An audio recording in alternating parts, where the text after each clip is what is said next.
ચાલો ગુજરાતના 2026ના મંત્રીમંડળ પર એક ઝડપી નજર કરીએ.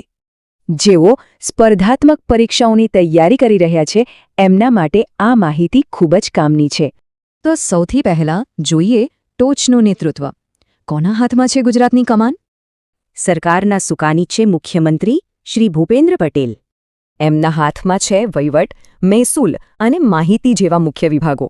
અને જે કોઈને ન મળે એ પણ એમની પાસે. અને 2025ના ફેરફાર પછી નાયબ મુખ્યમંત્રી તરીકે છે શ્રી હર્ષ સંઘવી. એમની જવાબદારીઓ જુઓ: ગૃહ, પોલીસ, જેલ અને સરહદી સુરક્ષા, બધું જ.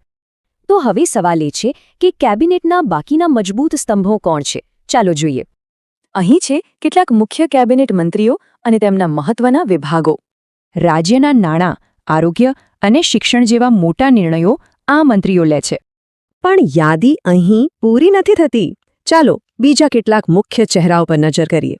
આ વિભાગો પર્યાવરણથી લઈને ગ્રામીણ વિકાસ સુધી સીધા લોકોના જીવનને સ્પર્શે છે. કેબિનેટ સિવાય રાજ્યકક્ષાના મંત્રીઓ પણ વહીવટમાં મહત્વની ભૂમિકા ભજવે છે.